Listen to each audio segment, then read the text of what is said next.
Hello there. And welcome back. Yeah. So this is episode 26. And if you're listening to this, thanks so much. Yeah, thank you for listening. I appreciate it.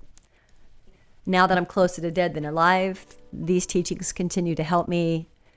And so, that's why I'm here. And so if you're listening, thank you. And we left off on the bottom of page 130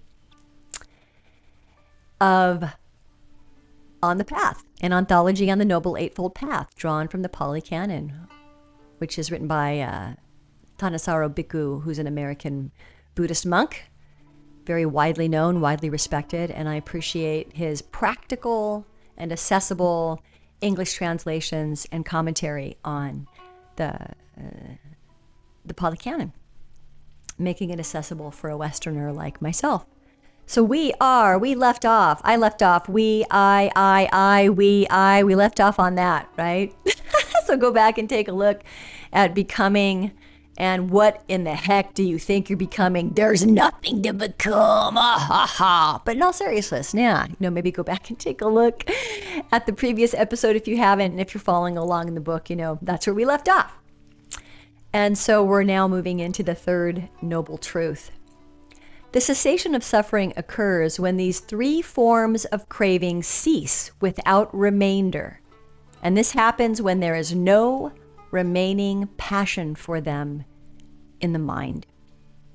The definition of this truth is phrased in a way that reflects the twofold release that we mentioned in chapter 1, with regard to the image of a fire going out. As a result of the total fading of passion for these cravings, they are not only relinquished, but also released.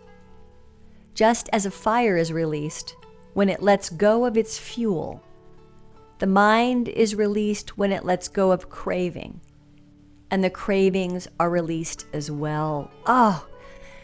It cannot be understated how much I needed to read this today. Yeah, it's just really timely. So I was talking to a friend today, for quite a while, just about the kind of the socio-political climate in the United States of America, which, again, is where I live and where I was born and where I have lived my whole life in various states. I've lived in the South, I've lived in the West Coast, I've lived in New York, I've lived on the East Coast, I've lived in a lot of different places in the country. And, the United States is just beautifully diverse, and it's also incredibly diverse of thought. And much like everything that we've been talking about, and that Bhikkhu's talking about, the Buddha, was talking about, in terms of this map, this particular approach to doing this thing called life. We're all subject to this a priori conditioning, right? Where did you grow up? What were your early influences? What was your brain feeding on? And what does your brain continue to feed on? And here, as I think about this third noble truth, what I'm hearing from myself is, hey, Sarah, you want to stop suffering over what you're observing and how not skillful and not compassionate it looks and feels to me. And how can I best just be right now? Be without contributing to that kind of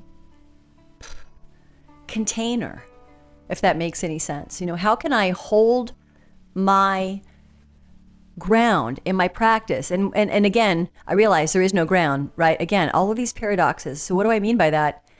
Not cling to Buddhism as if the practice is going to save me, as if the practice is a panacea, as if meditation is a panacea, as if reading this book is a panacea, as if any one thing that you do in your life will ever be a panacea. But it's just this simple idea. My suffering will cease, the cessation, right? Here's the promise. Our suffering will stop when those three forms that we looked at last week sensuality, becoming and non-becoming?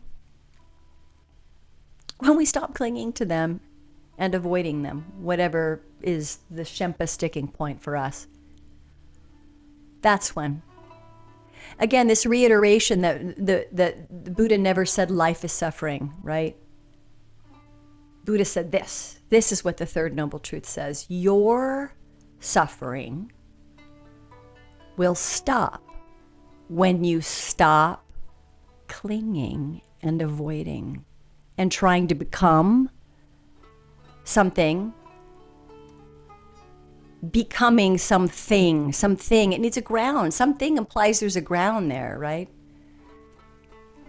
Anyway, I feel like I'm just repeating myself. So this is just really great, and again, it's also reminding me that,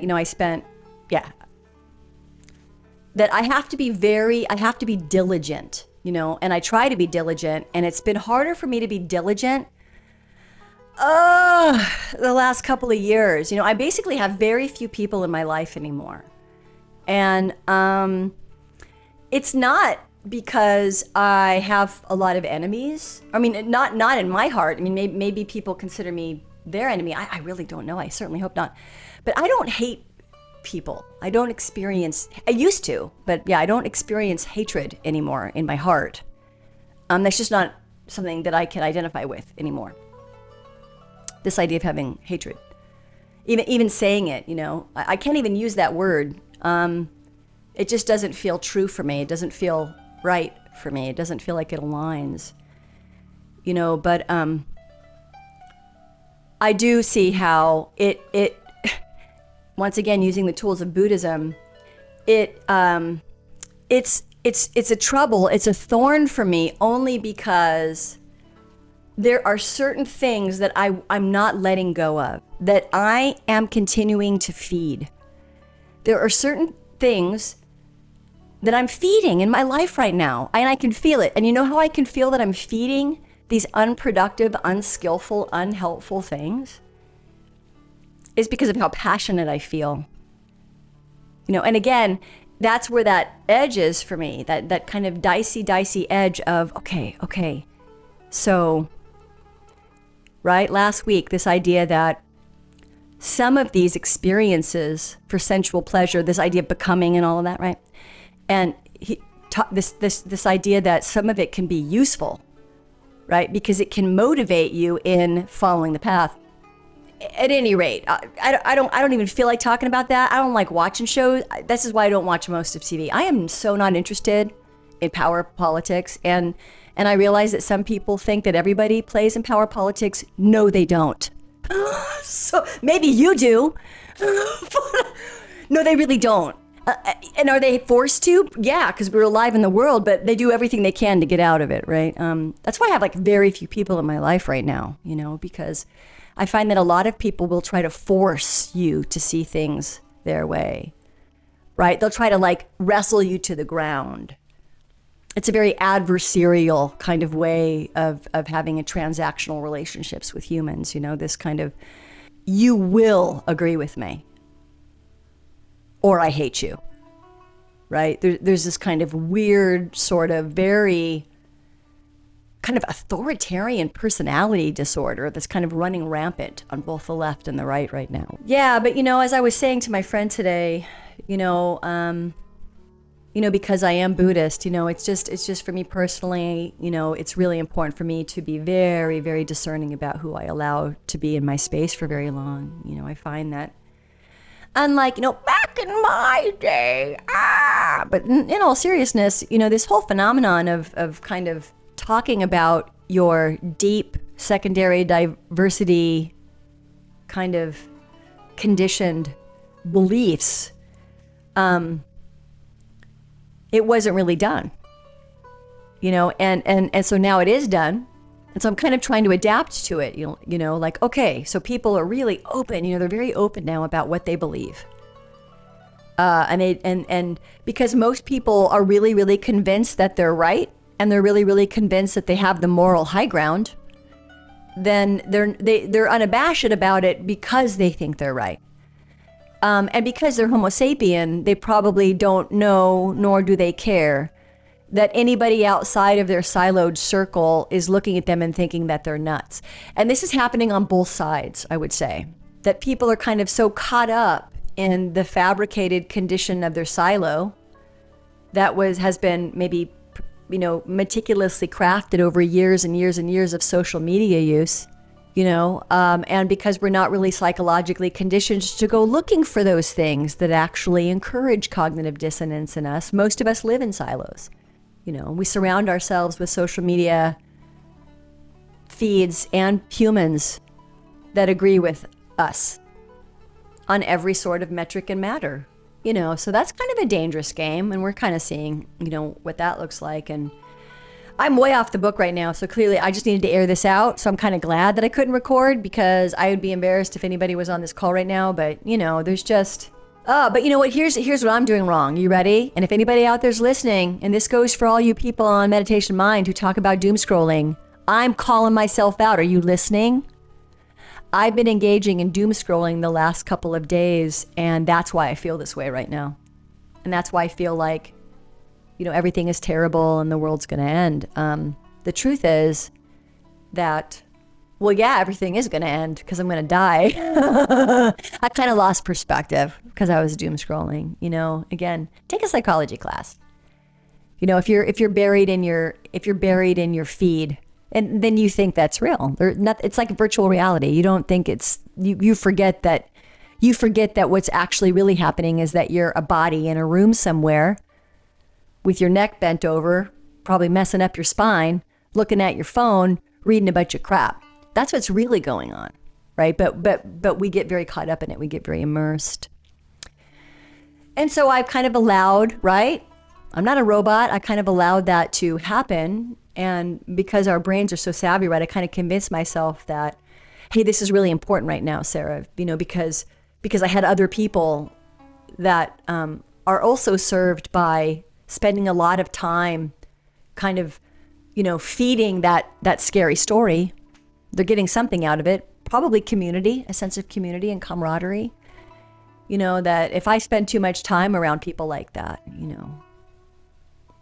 I feel like somebody just put a vacuum cleaner to my soul, and sucking out all my life juice. I'm a doer.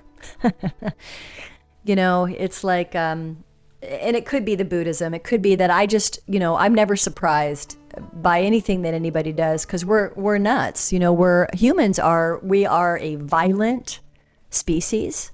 Right size it, people. Put things in perspective, If you don't, then, and you're living in the U.S. like I am, then you can expect it to get worse and worse and worse. You can pretty much bankroll that one. So stop feeding it. And I'm talking to myself too. And thank you, Bhikkhu, for reminding me. And I'm so glad that we're on the third noble truth, because I am contributing to my own suffering right now. I'm not suffering because Donald Trump is president. I'm not suffering because academia is unrecognizable to me, and I believe complicit in behavior that is, in the long haul, really harming, causing a lot of harm. I believe they're on the wrong side of history in a lot of things. But that's actually not what's causing me my suffering. That's just people being people. That's just people fighting for what they believe is right. And I don't have to agree with their approach. I don't even have to agree with them. They don't have to agree with my approach. They don't have to agree with me. They might try to make me agree with them. That was my experience of working around some of those folks. But I don't play like that. So good luck with that. Be discerning, people. Be discerning. Hear what the third noble truth tells us. The noble. Noble means universal. Remember back in the introduction of the book. What is meant by universal here, right? And Bhikkhu says, noble means universal. In other words, it applies to all of us. It isn't until we stop feeding the fire of these three that we're going to have any relief. So, and that's what I need to do for myself. So hear this, Sarah. The suttas seem to be inconsistent on the question of whether the third noble truth can be equated with unbinding. I'm going to read that again. The suttas seem to be inconsistent on the question of whether the third noble truth can be equated with unbinding. I have to be honest that I can't imagine why there would be any question about that. To me, this is exactly what's being described here. Unbinding. And it makes me want to know why. Why? What's to argue about? So clearly, again, I'm no scholar, right? So I would love to go in and find out why people would think that this is not connected to unbinding, and what argument one could possibly have to suggest that it's not connected to that. I would just love to hear that argument. Some which identify unbinding as the highest Dhamma. Oh, maybe I'm going to get my answer right now. So some which identify unbinding as the highest Dhamma, phenomenon, act, or mental object, okay, suggest that the answer is yes, and that comes from Sutta 11. Others, which state that unbinding is the transcending or ending of all Dhammas, suggest no. Okay, there we go. That did answer my question. So that comes from Sutta 351 and Sutta 353. The apparent inconsistency here can perhaps be resolved by saying that the act of realizing unbinding is identical with the third noble truth, but that the full dimension of unbinding lies beyond it. Wow, I like that, and I don't know exactly what he means by that, but I'm just gonna say what I think it means, and I'm not sure if it's right. But if this is what it means, then I understand it, like I get it, and that means I'm learning it, right? So what I hear him saying here is that yes, the third noble truth is in fact the recipe for unbinding. So it's the recipe, it's the map coordinates, it's the latitude and longitude, baby, right? Whatever, okay? But that's sort of irrelevant. Which is pretty much everything that Buddhism says anyway, right? That great, so here's the map, great, so here you go, here's a map. Look, do this and you won't be bound, but in a way that's kind of irrelevant, because the only way that you're really going to be able to experience any kind of sense of unbinding is to see it for yourself, in which case it goes beyond maybe what we can understand, because we're still here on this hole, on this rock, I'm not awake, that's why I don't get it. I don't know. Hell if I know. But yeah, very interesting here. Yeah, those both make sense to me, at least from a logical, kind of perspective on my end. Okay, so we're gonna get on into the fourth noble truth. Oh, nobody likes this word in the West. We're gonna come up on it. Soon we'll be talking about the duties. Okay, so the fourth noble truth, the duties. That's the Eightfold Path. So the fourth noble truth, the path to the cessation of suffering is the Noble Eightfold Path. Right view, right resolve, right speech, right action, right livelihood, right effort, right mindfulness, and right concentration. The duties. 3 of these noble truths, the first, second, and fourth, are fabricated. Ooh, fabricated.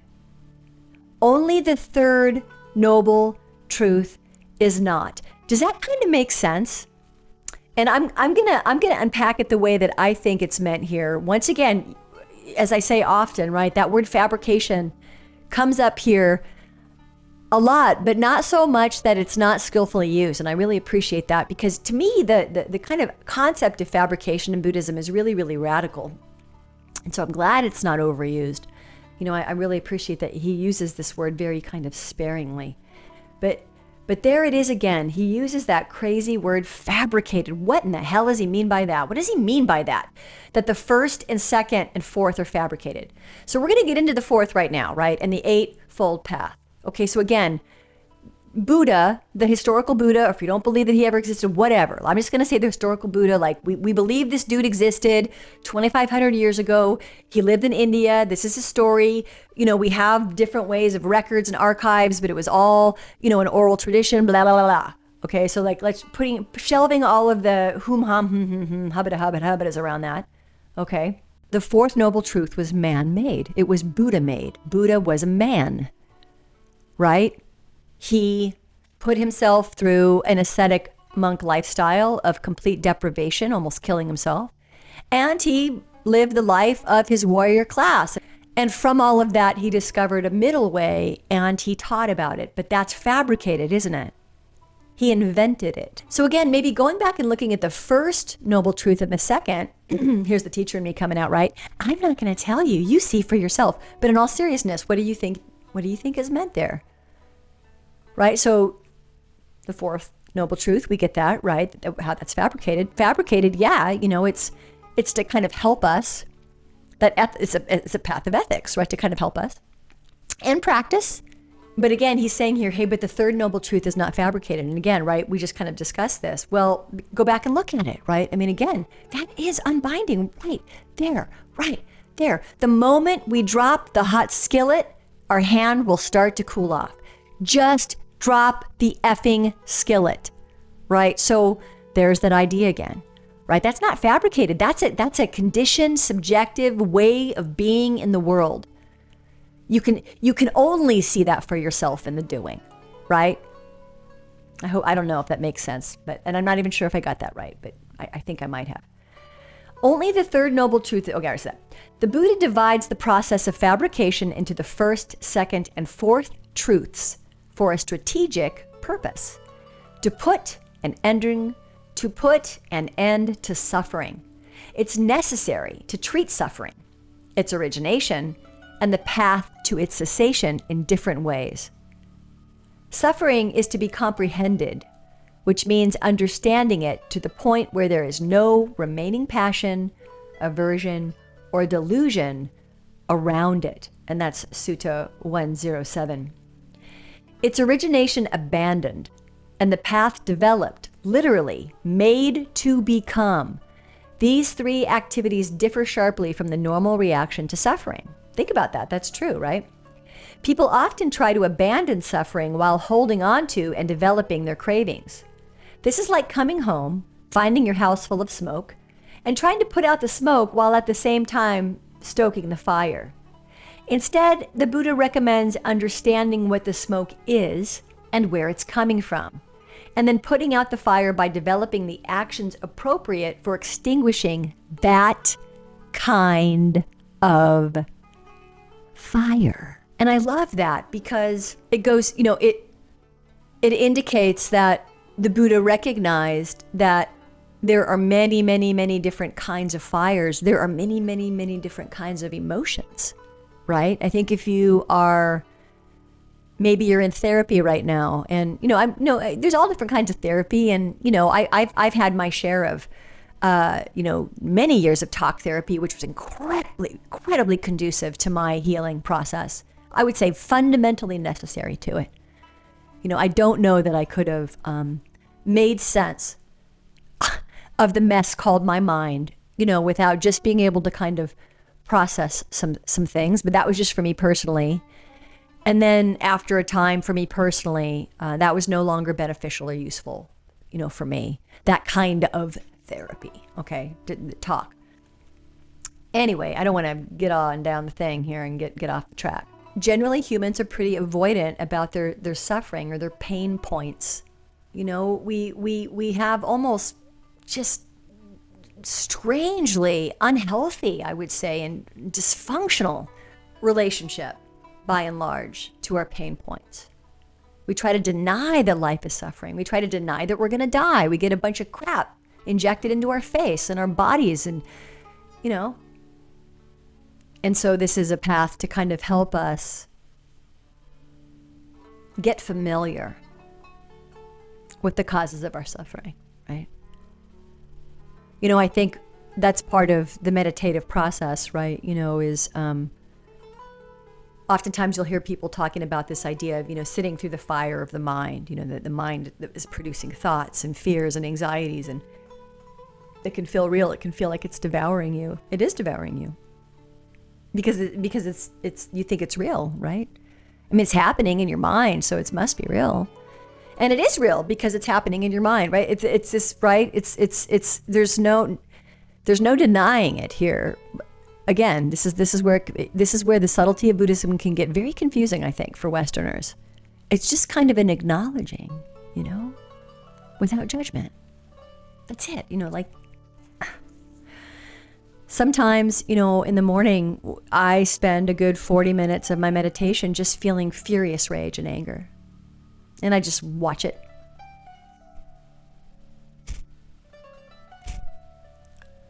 use my breath. Sometimes I'll do, just to kind of, just remind me, remember Sarah, remember Sarah, remember Sarah. This anger that you're feeling, this anger, this is a habit of mind. This is a habit of mind that you have. You choose to do behaviors that feed it. And so now it's been fed, and so now it's grown bigger. And so now you get to, it's this, and it's very much a judgment-free. Remember what we talked about last week with this idea of the Buddha as the doctor, right? There's no shame. There's no shame. There's no shame. That's a very Christian, Western, Catholic, guilt. That has nothing to do with Buddha. That is so not a part, okay, of Eastern tradition. There's no, that guilt stuff, that whole guilt thing. Quite frankly, that guilt thing could very well be what you are unconsciously using to keeping you from doing the work you should be doing to be living a more ethical life, right? Then I feel so guilty becomes a story that you use to continue to live an apathetic life. Knock that off. Come on, knock it off. Clearly you need an admirable friend, someone to tell you to stop doing that. Knock it off. Knock it off.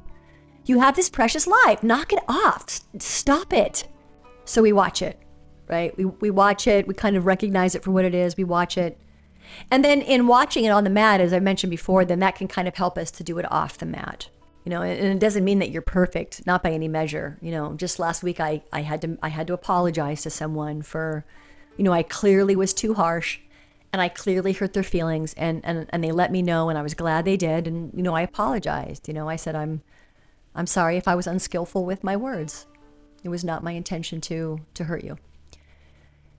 So you don't get it perfect. You don't get it right all the time. But what we can do is we can try to comprehend, right, what's going on, like doctors, just trying to assess what's going on here.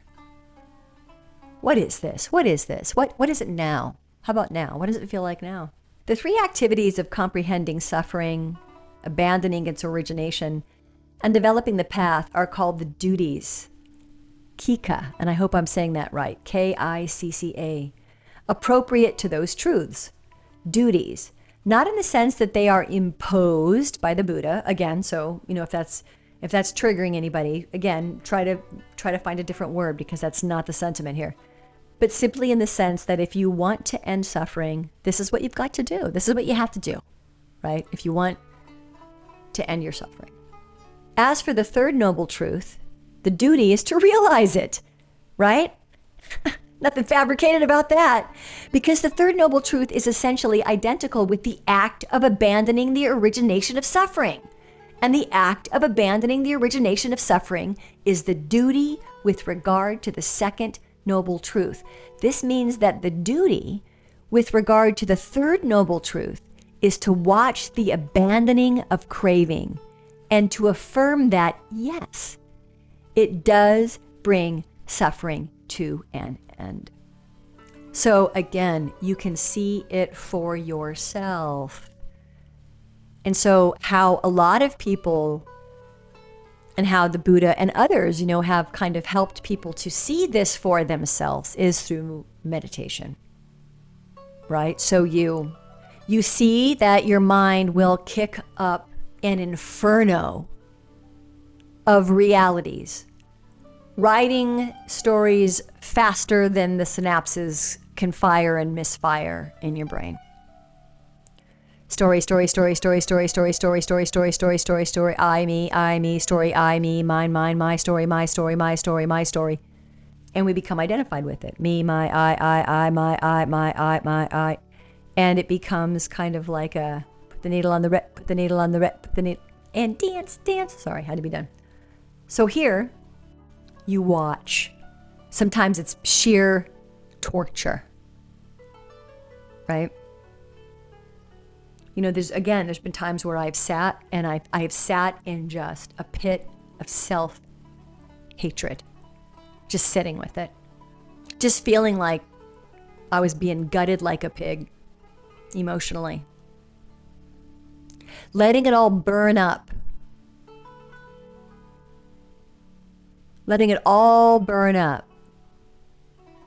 by simply turning my mind and my heart to look at it. with a mind without judgment, right? With a mind of curiosity. And again, that really does require a lot of practice. You know, I would say, especially in the beginning, you know, for me in the beginning, it was a lot of, you know, once again, going back to the 12-step model, you'll hear things like act as if. What does that even mean? Well, it means if you don't feel, you know, somebody will say, you just need to like love your life. You just need to be optimistic about your life. And if you've had a shitty life and you're feeling pretty bad about your life and yourself, pretty much all you really want to do is just punch that person in the face, right? Right? The last thing you want to hear is that messaging. Right? So what does act as if mean? You know, sometimes in the beginning, or you'll hear the whole fake it till you make it. It means the same thing. You know, they mean the same thing. They mean that sometimes if we've been conditioned, you know, to have particular behavior, and we all do, right? That maybe is serving us in some ways, but not in other ways. The greatest gift that we can give to ourselves is to shine a light on it. You know, and to move that, shining that light on it beyond community. Okay, because as I said last week, sometimes doing everything in community is a spiritual bypass, if you will. You know what I'm saying? We don't want to look at the hard, scary thing, and so we surround ourselves, right, with dialogue so that we can avoid really looking. What's there? What's in my heart when I don't think I'm anybody at all? You know, just that vast, vast curiosity, which can feel incredibly terrifying for some. Because what it feels like is that you have no control, because you don't.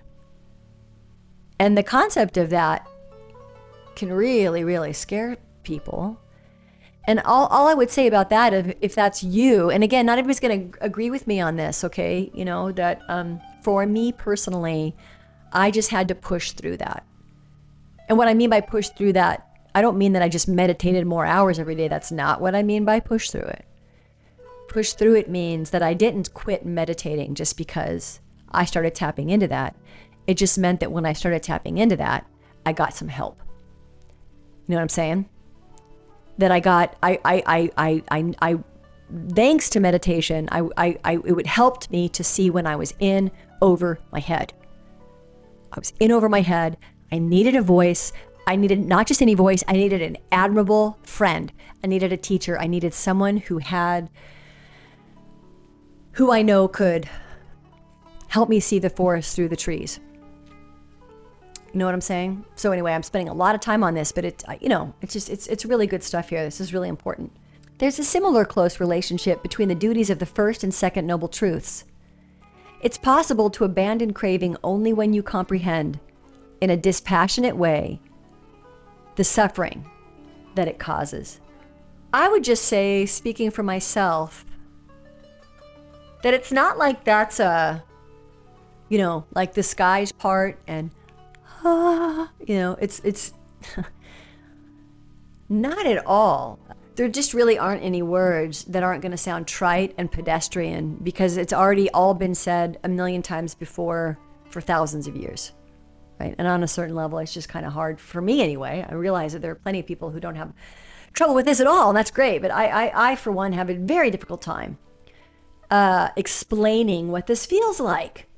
It is possible to abandon craving only when you come in a dispassionate way the suffering that it causes. And somebody on the Discord server recently asked, what does insight mean? This. Ask me again, and I'll point you to this page. Hey, you, whoever you are, I'm sorry, I don't remember your name. Go to the top of page 132 of this book and read this section. This is what insight means. This. At least in Buddhism. I don't know, I can't speak for anybody else, but this is what insight means in Buddhism. It's like you realize, you see for yourself, not theoretically, you see for yourself that this is true. You might have these moments, these moments. And again, I can't tell you what they're going to feel like because I don't live in your head. Okay? We're not all in the same simulation. We're in different simulations to a certain degree. So to a certain degree, it just doesn't matter what other people think that you should do because they're not in your head. They're not in your simulation. But what I can say, speaking for myself in relationship to this, is that you really, really do kind of see, wow. Like, for instance, I remember when I was younger, and, you know, I think once again, because of my conditioning, I had a lot of really funny stories in my head about how things were. You know, like, how did I think things were? And this is where I really, talk therapy helped me a lot, because I didn't realize that I had these views or held these beliefs until I kind of teased it out a little bit. I'm not saying that you should do that. I'm just saying that's, you know, something that I did. So I had a lot of funny stories that I thought were true, you know, about life and myself and my parents and my relationship to life and my work and my art and my body and my brain and all the things, right? That's what we all do that, by the way. We all have all these stories that we tell ourselves, right? Fabrication. But when you start to see that there's stories for yourself, when you start to kind of teach yourself to drop below thought in meditation, and you actually kind of see it, and you're like, oh my gosh, this must be what they were talking about. And then you have to kind of decide what you're going to do with that information, you know, like, so what am I going to do with this? You know, for me personally, what I try to do with it, you know, right now I'm not working, you know, as I mentioned, I left my previous career, and I'm feeling a little bit, you know, like a dinghy lost at sea. I feel a little bit rudderless right now. And Grandpa Jack, hey, I listened to one of his videos recently, and he said he only has 2 prayers, because he's a Zen Buddhist, but he says these are the prayers: thank you and help. And I really like that. That's kind of my relationship to it too, you know, is you can sit on the cushion, you can watch all of it, and when it feels like you've gotten too big for your britches in relationship to all of that, you can just say, help me. And this might be particularly helpful for people who come from, you know, maybe a faith tradition that you know, puts a lot of faith in God. Then that might be a really accessible way to approach this idea of meditation. You know, is, can you help me be brave? You know, I would never say to somebody, hey, in meditation, don't, you know, if you're a Christian and you're meditating and you're struggling with all of this, and I get it, maybe you're listening to this because you're just curious about Buddhism, but you're actually, you know, a Christian and you're very devout, and I bow to you deeply. And I'll just say, then pray. God, please help me to just be with my mind. Help me to keep my heart open. Help me to love myself through this. Help me to just be with myself. Dear God, please help me. And it was really, really great because, you know, Jack was talking about this in this episode, you know, that how he came up, and, you know, how when he's working with students as a Zen, you know, as a former Zen monk, but now he's, you know, he's a lay Zen Buddhist, but I think he still teaches and stuff. And he was talking about how, hey, you know, yes, pray. I mean, okay, well, I'm gonna go on, because I can't even believe that I've been doing this for an hour and I hardly read anything. So we're gonna keep on moving. Okay. When the 4th noble truth is developed, it puts the mind in a position where it can do the comprehending, the abandoning, and the realizing together. This is why it's the path to the end of suffering. And, you know, kind of already talking about that, right? That this can all feel very bizarre and inaccessible, you know, but if you're willing to consider the possibility, you know, to maybe think about taking a look at the Eightfold Path, you might find that your relationship to these concepts, to all of this, you know, might be helpful, might not, right? We kind of have to find the thing that resonates, right? That's going to keep us on the road to Radhika.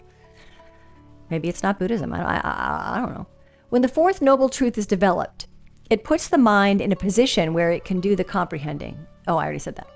However, whereas the duties of the first 3 noble truths converge around the theme of dispassion, the duties of the 4th noble truth can't be carried out without a level of passion and delight in developing the path factors as skills. This is why total awakening requires a step beyond transcendent right view, where, when the path is fully developed, it can be treated with dispassion too.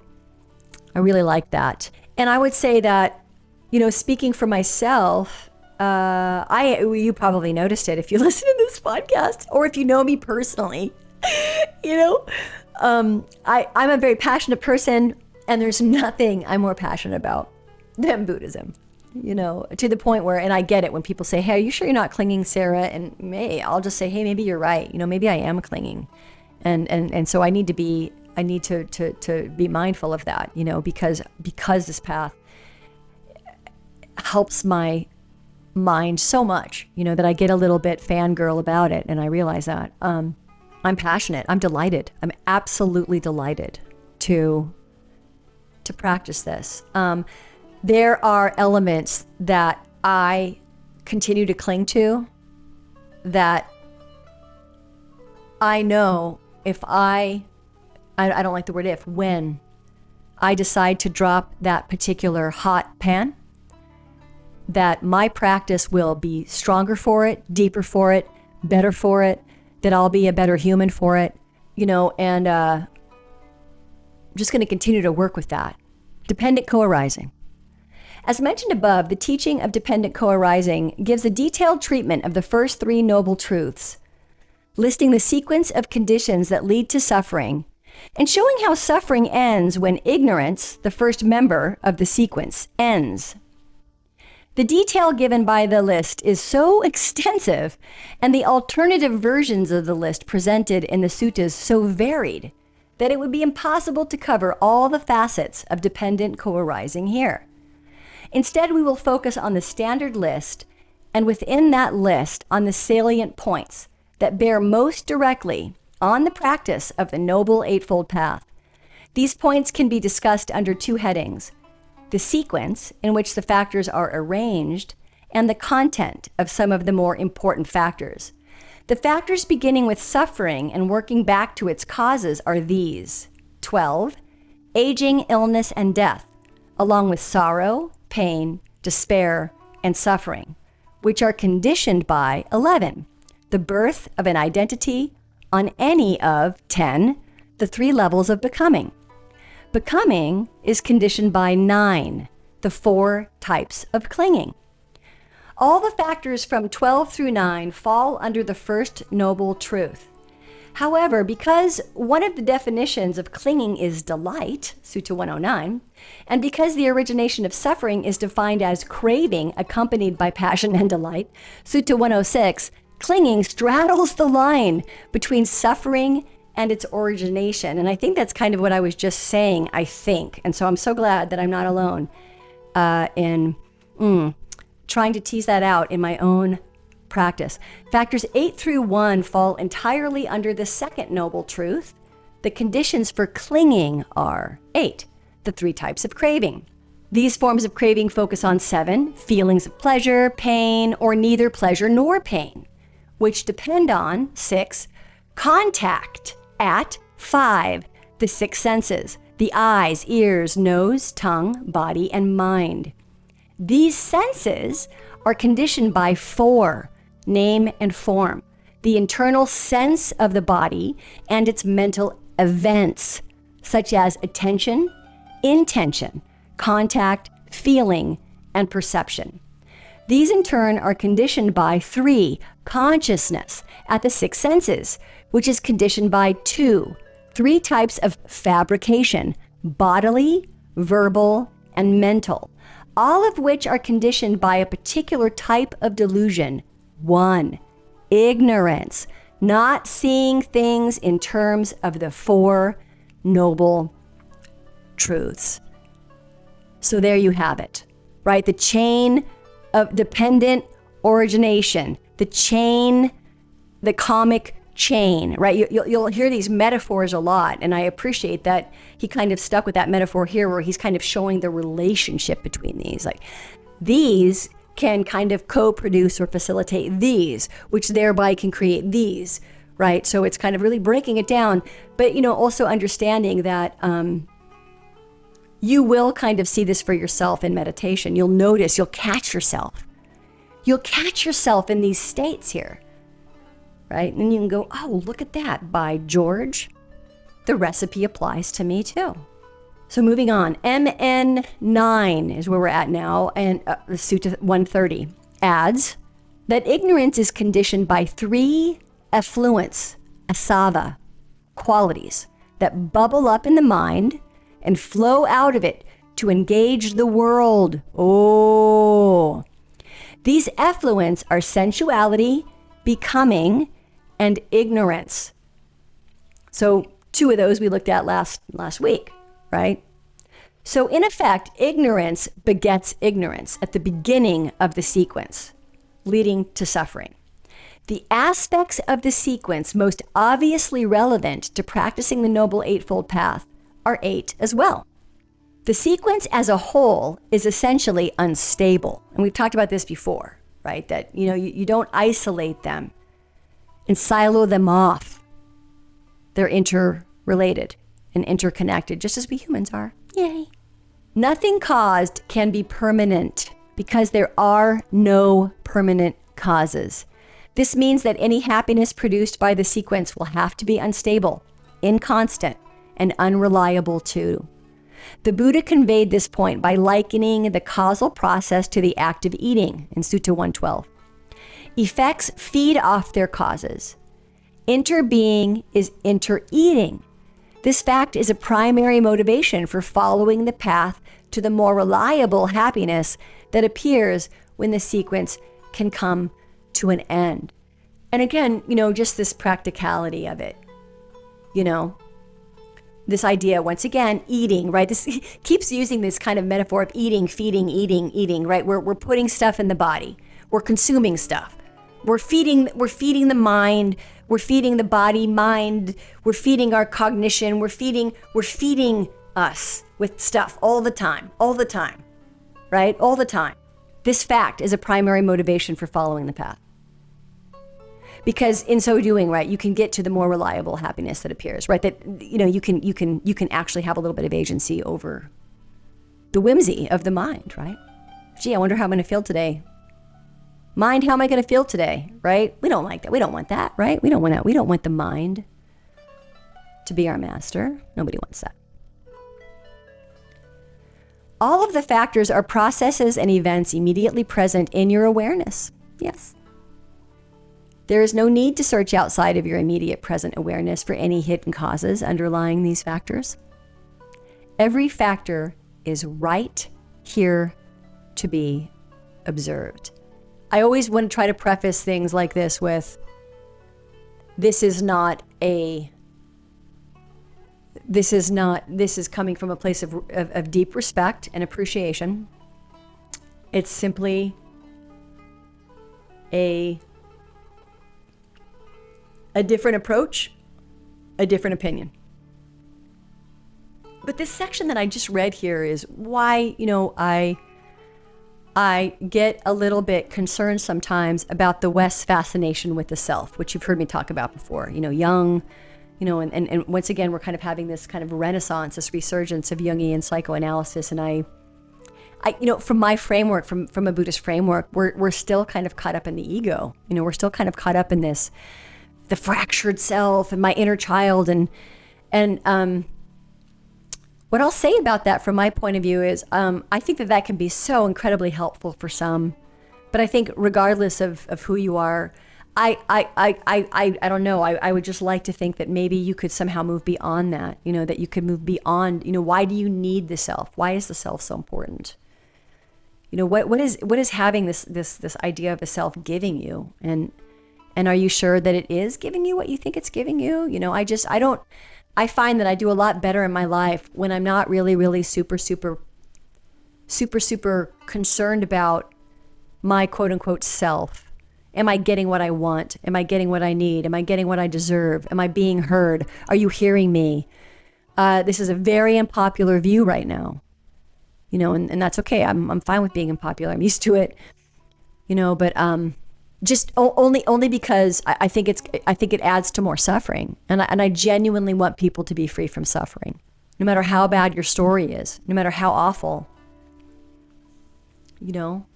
and injustices continue to exist in the world, and they will continue to exist in the world until Homo sapien no longer exists, because Homo sapien is a violent animal. Sorry to be the bearer of bad news, None of the factors make any reference to who is doing them or to any physical place where they are being done. Again, no self, no worlds.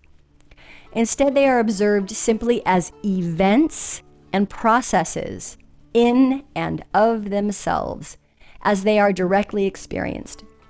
Some of the Buddha's listeners tried to ask him who was doing the factors or to whom they belonged. I wish I could have met this guy, but he refused to answer. SN 12:12 and SN 12:35. This fact has two major implications. One, it keeps attention focused on the process rather than on speculation about who or what does or does not lie behind the process. Right? We already know that Buddha didn't care about that.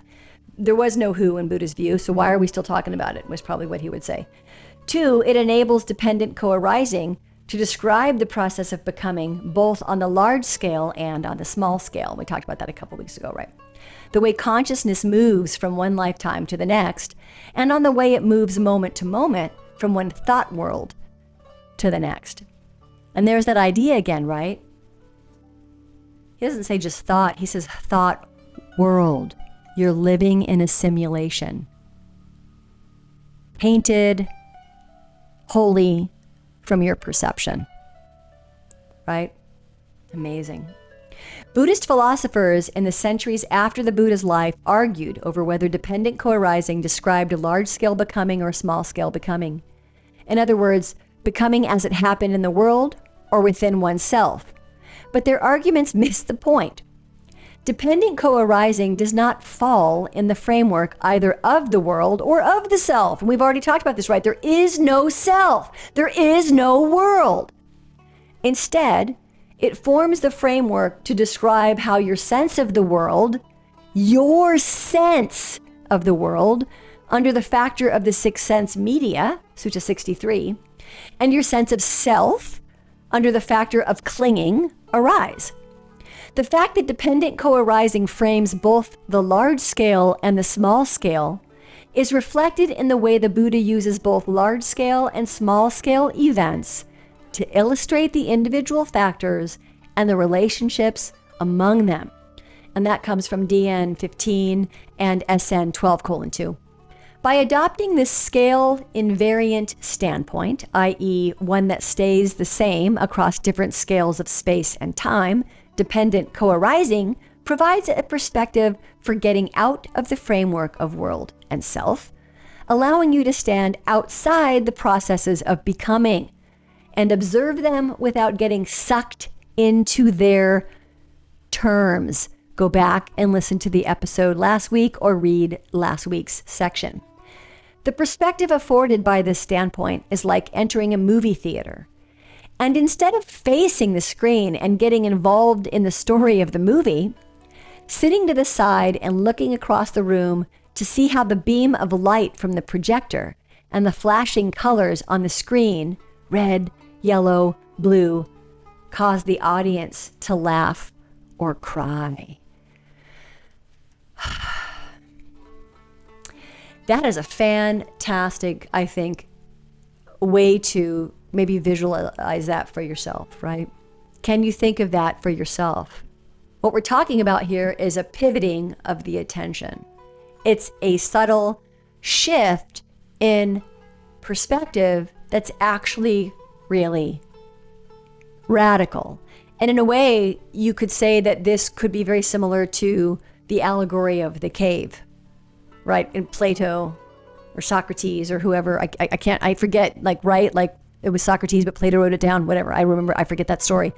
But really what we're talking about here is that kind of same parable, right? This idea that the people that are in the cave are watching a puppet dance of shadows casting on the wall and they think it's reality. They're caught up in the story. Oh, look at that puppet, hit that puppet. Right? Whereas if they were to pivot their attention, they might notice that it's just a projection, that it's not in fact real at all. And so I think that that might be kind of what's getting gotten here. And I'm losing the light in my room, so I got to get moving here. The factors most important in leading to stress and suffering occur prior to sensory contact. This means that suffering isn't caused primarily by unpleasant sensory contact. It's caused by the attitudes and views that are brought to any sensory contact, pleasant or not. Please hear this. This is profound. I've had people argue with me about this before, because I have, I mentioned I have chronic pain, and I hope that I won't always, but I've had it for 8 years, and I'm basically, there's never a minute when I'm not in pain. It's it's usually like a low grade pain, and it can be worse and it can be better, but it's always there, right? It's always there, and that's what chronic pain means. That's what chronic pain is. And so I've had people say, because I teach body scanning and stuff, and I use the body scan meditation to help with my own pain. And there's a couple tricks that I use to throw in there as well to kind of help me work with my own pain, and sometimes people say, yeah, but it doesn't cure your pain. And I was like, yeah, you're making a great point. It's definitely not curing my pain. But how is your choosing to cast your attention on that idea out of all of the millions of other potential ideas that exist in the ether? Why did you choose that consideration? And that's the point the Buddha is trying to make, right? It's like, yeah, you're right, dude. I guess I should just quit then. You're right. Maybe I should just go take some, I don't know, maybe I should just go, start popping pills, because you're right. It's not going to cure it, right? Do you see how how kind of illogical and unwise and unskillful that line of reasoning is? So in a way, this idea is really pretty radical, because it kind of means that you kind of have like this kryptonite against any kind of external or internal suffering experience, whether it be who won the White House, whether or not your house burnt down in a fire, whether or not you got sexually assaulted a lot as a kid and now you have trauma, right? All of these horrible things, no matter what your circumstances are, how bad it was, how awful it was. I got my story, and man, I also have wonderful stories that some people don't have any wonderful stories. I have so many wonderful stories, so many wonderful, beautiful people in my life, so everybody has that story that we're talking about, right? We anticipate suffering. We anticipate suffering because we're used to it. We're used to it. That expression, I'm waiting for the other shoe to drop. Anytime you ever hear somebody say that, it's a sad way to go through life. And I am happy to say that although I still have, my neuroses aplenty, that one is no longer among them. Waiting for the shoe to drop. Anytime things get good, you think it's going to be whisked away from you because you don't deserve it. It's a very sad, usually child onset conditioning. Just maybe not getting the emotional needs met, and now believing, maybe because the childhood was so precarious and inconsistent and maybe even frightening. Or maybe if you did get anything good, it was taken from you. You were told you didn't deserve it. So you were fed all these messages, and now you have a belief. Now you have what's called a core belief about what you do and don't deserve from life and in life. So you go through life waiting for the other shoe to drop. I don't deserve anything good. Oh, something good just happened. That means that something bad's going to happen. Why? Because I don't deserve the good thing. That's really sad. What if you acted as if? What if you deserved the good thing? What if you deserved the good thing?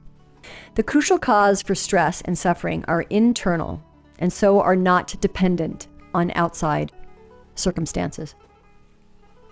In fact, they are so internal that they belong to the aspect of your awareness that you share with no one else. In formal terms, dependent co-arising deals in the phenomenology of awareness. At the same time, the crucial causes of suffering and stress are subject to your knowledge and will. In this way, the focus of the Noble Eightfold Path has to be primarily internal, on the training of the mind. And we've talked about this a lot, right? The relationships among the factors are not simple. Even though the factors are listed in a linear sequence, a brief look at their subfactors will show that some of the processes contained in the sequence recur at many other points in the sequence.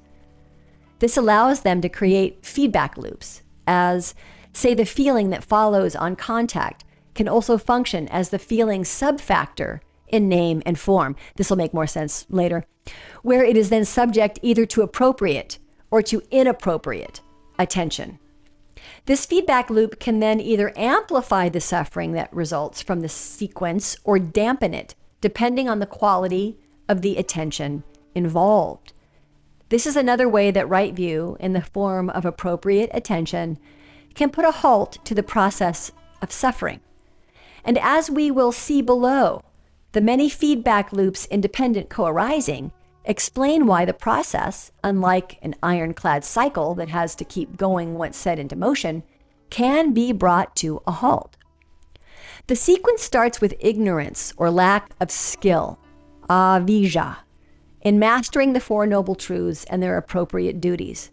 In other words, you don't see what you're doing that's causing stress or what you could do to stop, either because you're not focused on this issue, or if you are focused here, you have yet to master the skills to see these things clearly. Here it's important to note that ignorance doesn't simply set the next factor into action and then step off the scene. It remains to foster the links between each of the succeeding factors. This is why Sutta 130 states that if knowledge is brought to the relationships between any of the factors of dependent co-arising, suffering can cease with the cessation of that particular instance of ignorance. The fact that ignorance comes first in the conditions leading to suffering explains why right view comes first in the path.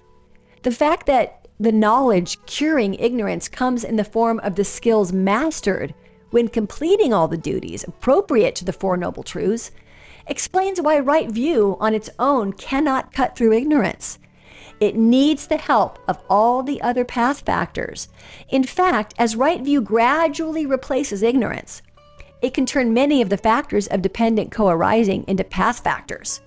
When the final level of right view totally replaces ignorance, the entire sequence ends, opening the way to the unfabricated dimension.